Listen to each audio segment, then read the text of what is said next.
Antenne dans 10 secondes. Aujourd'hui, émission spéciale. Une production CMEA, Divergence FM. Wakadi. Wakadi, ça veut dire qu'on a quelque chose à dire. Relation à l'autre, le magazine qui parle des animateurs sociaux. Si vous voulez appeler ça comme ça.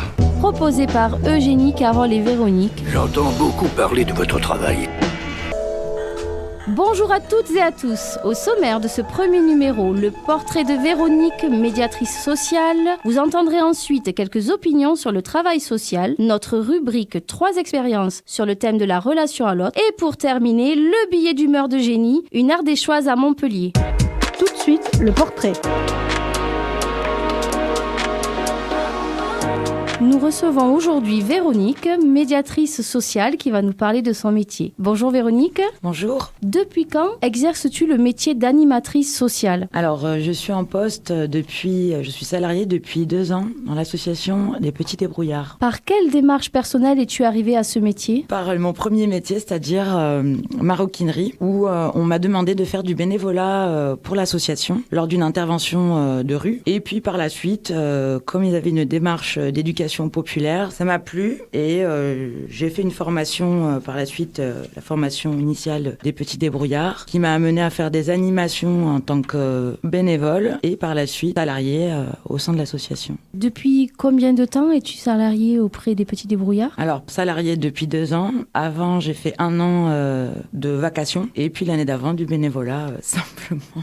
Qu'est-ce qui te fait vibrer dans ce métier ? La rencontre des publics, des différents publics et le fait de pouvoir échanger, de voir que chacun a un savoir et un potentiel énorme et de pouvoir les transmettre au fur et à mesure des activités ou des projets que nous menons dans les quartiers politiques de la ville. Donc tu travailles à l'association Les Petits Débrouillards. Auprès de quel public ? Des enfants, des pré-ados, un petit peu moins les ados, mais on est en train de travailler là-dessus sur cette question-là. Et aussi les parents. Mon rôle, donc, c'est la médiation scientifique et sociale, bien évidemment, et d'accompagner l'adulte relais qui a été choisi il y a 2 ans, puisque ce quartier près d'Arène, notamment Saint-Martin et Tournesy, a été identifié, quartier politique de la ville. C'est un dispositif qui est mis par l'État. Mon rôle est de l'accompagner dans diverses missions dans ce quartier, notamment dans l'animation, sur les sciences et techniques, et de pouvoir accompagner aussi sur des projets un peu plus professionnels pour les mamans du quartier qui ne savent pas forcément parler français, et de pouvoir mettre des mots, simplement des petits mots, à travers des outils, d'expériences qu'on peut mener ensemble, ou à travers les échanges culinaires aussi, puisqu'on partage aussi... lors des projets, on partage aussi des moments conviviaux et auxquels on fait des échanges français, arabes. Et donc mon but, c'est de mener à bien les animations avec l'adulte relais à ce fait. Peux-tu nous raconter ton plus beau souvenir avec ton public en tant qu'animatrice, médiatrice sociale ? Oui, alors je crois que c'était l'année dernière, justement avec... les compagnons bâtisseurs qui nous avaient appelés pour intervenir, pour venir les aider sur leur quartier à la Paillade, à la Mosson. Toujours pareil, de faire des mobiliers urbains. Et là, c'était un très beau moment. C'était sur 2 jours. C'était un très beau moment parce que c'était intergénérationnel. Donc, il y avait des jeunes, il y avait des enfants, il y avait des pré-ados, il y avait des ados et il y avait des jeunes adultes aussi et des personnes retraitées et des papas. Chose qui est quand même pas souvent...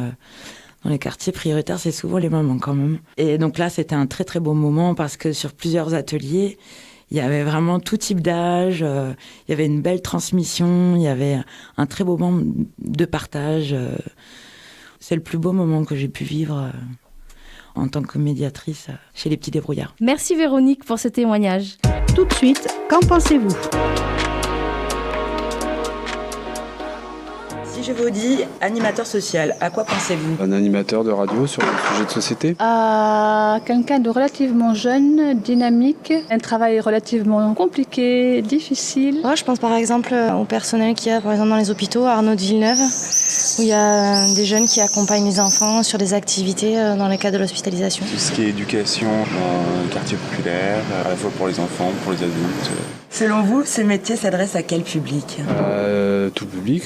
En fait, on pourrait penser qu'il s'adresse à tout le monde, puisque c'est de l'animation sociale, donc société, quoi. A priori, il s'adresse plutôt à des publics défavorisés qui ont besoin d'être encadrés, au-delà des parents qui peuvent payer peut-être des interventions, des activités pour leurs enfants. Bon, là, je pense à l'animation pour les jeunes, mais il peut y avoir l'animation aussi pour adultes. Je pense que ça s'adresse à tout public qui en a besoin, qui a besoin aussi d'animation. Donc là, je vous parle des enfants parce que mon enfant est concerné, mais je pense que c'est valable pour n'importe quel âge et n'importe qui. Pensez-vous qu'il faudrait plus d'animateurs sociaux? Faut un super boulot. Je sais que nous, la personne qu'on rencontre à l'hôpital, par exemple, elle aurait une autre personne avec elle. Je pense que ce serait encore mieux. J'imagine plus de confort de travail aussi pour les équipes médicales et pour les gens aussi. En fait, ça donne plus d'activités, plus de possibilités. Tout de suite, la relation à l'autre, 3 expériences. À travers des parcours professionnels différents en milieu rural, urbain ou dans un quartier politique de la ville, nous nous sommes trouvés sur le constat suivant. En tant qu'animatrice sociale, que l'intervention se fasse en milieu ouvert ou fermé, la relation à l'autre est le cœur de notre métier. Sans cela et sans relation de confiance, rien ne peut se faire. Quelle que soit la technique et les supports que nous utilisons, nos actions visent à l'autonomie de la personne, tout en renforçant le lien. Tout cet ensemble passe par l'écoute, la transmission des savoirs et le respect des différences culturelles. Toutes ces actions que nous menons permettent de mieux vivre ensemble. Une ardéchoise à Montpellier, le billet d'humeur.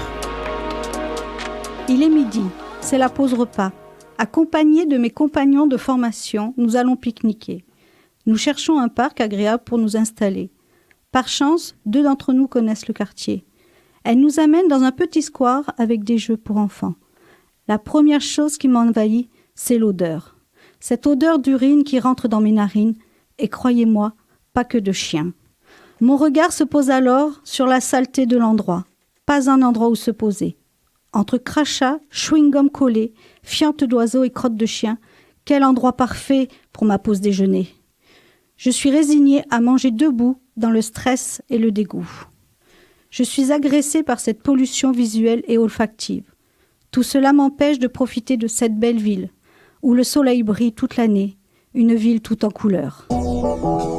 C'était Relation à l'autre, proposé par Eugénie, Carole et Véronique. Une production CMEA, Divergence FM. Retrouvez toutes les infos sur divergence-fm.org. Test micro. 1, 2, 1, 2, c'est bon? Ça marche? Tu m'entends? Tu m'entends dans ton casque? Antenne dans 10 secondes. Et les gars, pas de private joke. Silence micro. On est en direct là? Radioactivez-vous! Auditrice. Auditeur. L'heure est grave. Aujourd'hui, émission spéciale. La radio dans tous ses états. Autour du plateau, Marie, Lune, Jean et Julien. 3 novices et un habitué prennent les ondes d'assaut Pour vous parler de radio. Vous êtes prêts? Allez, c'est parti!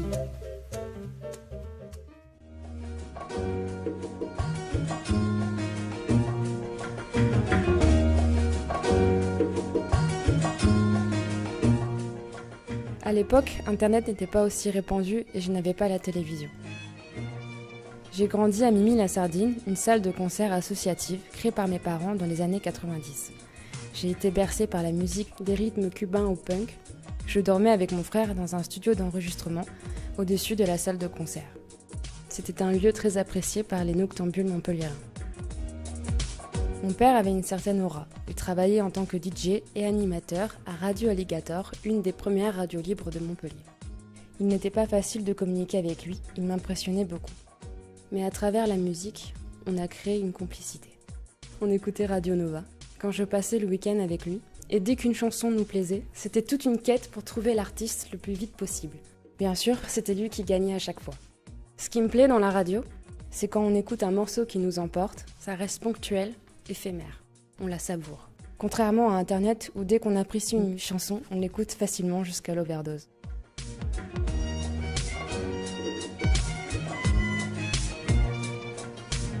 Mon père m'a transmis sa passion.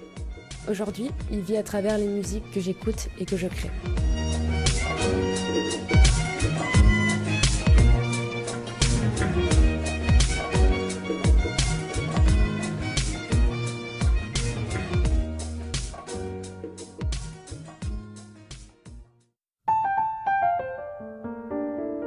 La radio est une voix qui parle à une oreille.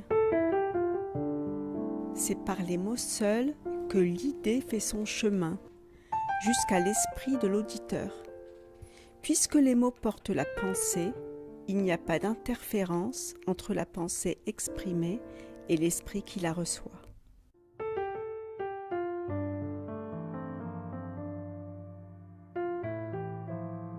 À la radio, la gentillesse s'improvise et l'agressivité se prépare. Média nomade par excellence, émancipée de toute contrainte spatiale, la radio bouge, la radio n'est que mouvement. Sa seule voix, la voix.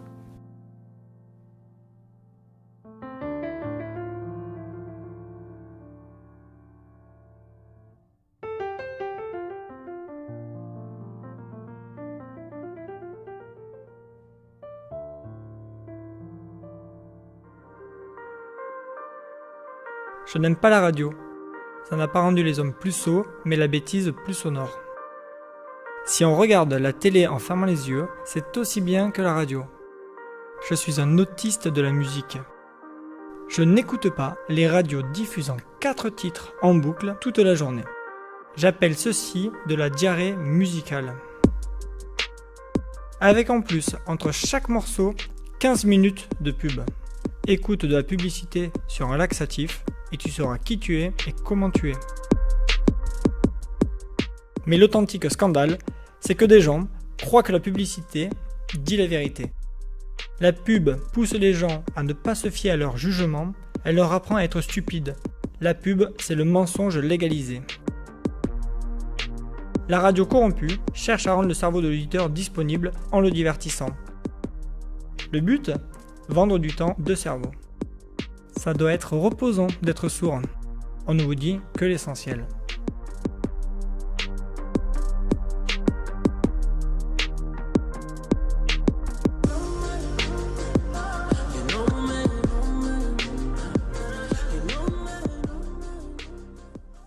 Quel est le son qui t'apaise ? Le bruit des cigales, ça me rappelle les siestes au pied d'un arbre. Et toi, c'est quoi le son qui t'apaise ? Moi, j'aime le bruit des vagues.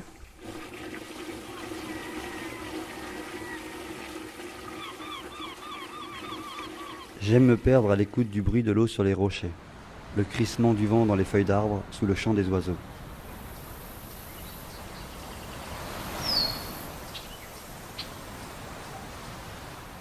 Par contre, mes oreilles saignent à l'écoute des aboiements abusifs du Yorkshire de la voisine. Quand ça grince, j'aime pas beaucoup ça non plus. Et c'est quoi le son que tu n'aimes vraiment pas ? Les chiens la nuit quand j'essaye de dormir. Et le cri strident des bébés des autres. Et toi, quel est le son qui t'est le plus désagréable ? Moi, c'est mon voisin qui fait son after à 4h du matin.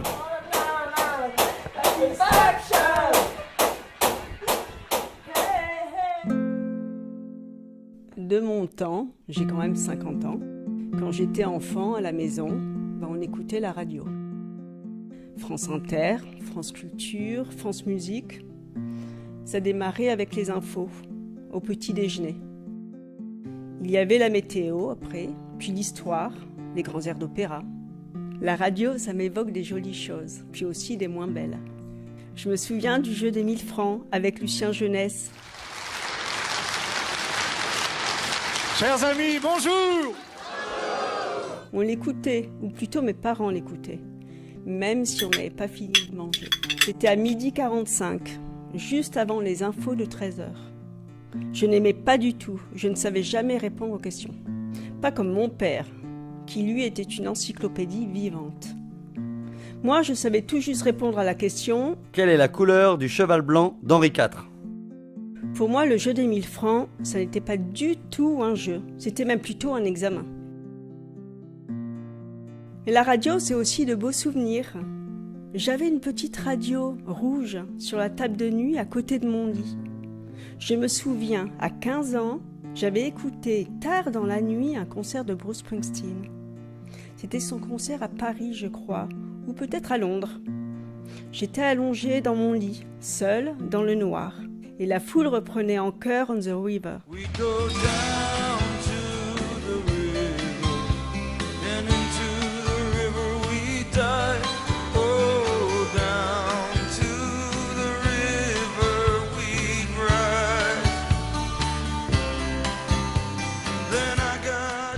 J'avais branché mes écouteurs sur la radio pour ne pas faire de bruit.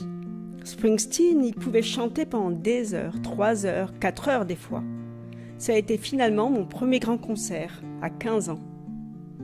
Et puis après, quand j'étais étudiante, j'écoutais FIP. Les concerts, cette fois, j'y allais pour de vrai. Aujourd'hui, je n'écoute plus la radio, quasiment. J'en ai une pourtant, une petite grise, style industriel, vintage. C'est un peu de la déco qui prend la poussière, mais elle est jolie.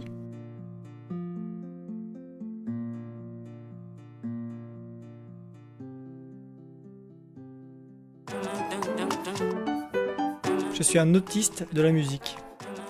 Je suis hyper sélectif. Il y en a marre de ces diarrhées musicales et commerciales. J'en ai bouffé du Ruquier avec ma grand-mère. Elle vit dans une grande maison à 5 étages. Elle allume la radio partout. Dans toutes les pièces, il y a Ruquier. Ma voix, en fait, elle était vachement plus belle quand je fumais. J'avais une voix grave, un peu rock. Aujourd'hui, j'ai une voix de crécelle.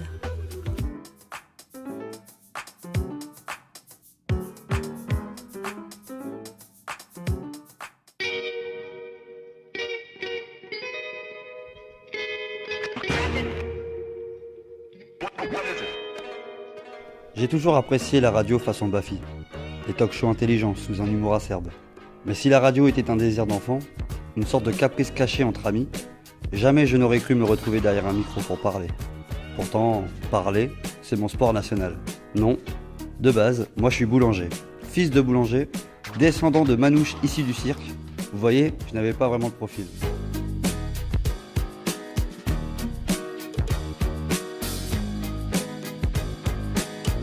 Puis les idées germent. On s'improvise organisateur de concert dans une ville qui se meurt, et forcément, des jeunes qui font du bruit, ça attire. Et un jour, une rencontre internet avec un coordinateur de radio qui nous propose une interview va tout changer. Le gros kiff. Alors on va dans cette radio associative, on simule une interview à 8h du matin en plein après-midi. J'avais un stress, je vous raconte pas. Mais une demi-heure plus tard, l'interview terminée, la fougue m'a fait dire « t'as pas un créneau pour nous? On est chômeurs, on a que ça à faire. » Banco. Une semaine plus tard, nous étions en direct, et nous allions être sur les ondes chaque semaine. Pour la première, j'étais intimidé par le micro. Limite, je manquais grave d'assurance. Mais dès la deuxième, mon énergie déborde. Je me suis transformé en hyperactif radiophonique. Notre talk show était lancé, on s'appelait Faut que ça bouge, et nous étions déterminés à utiliser le verbe, à faire l'apologie de la liberté d'expression pour remuer les oreilles des plus sourds. Puis les choses ont pris une certaine tournure. 1 an plus tard, je devenais technicien radio sous contrat. Puis 18 mois après, je signais un CDI. Toujours en radio associative, héritière des radios pirates, même si la tendance est à l'oubli. Aujourd'hui, j'ai quitté le côté pro de la radio. Je préfère l'alimenter avec passion. Sur le web, je fais mon propre laboratoire. J'expérimente. Comme quoi, quand on commence, on a du mal à lâcher. Parce que la radio, c'est ça, chers auditeurs. C'est un virus qui nous prend. Si on est fait pour elle ou pas, on le sait vite. Elle nous imprègne. Comme une addiction positive qui change à vie l'individu.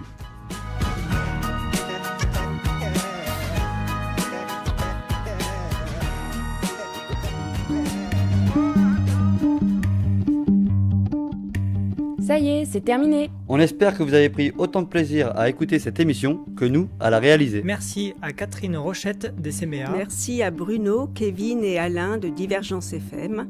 Et merci à Colline et Élise de Hokkaido. De Wakadi. Ah, c'est bon. Et merci à Colline et Élise de Wakadi. Wakadi, ça veut dire qu'on a quelque chose à dire.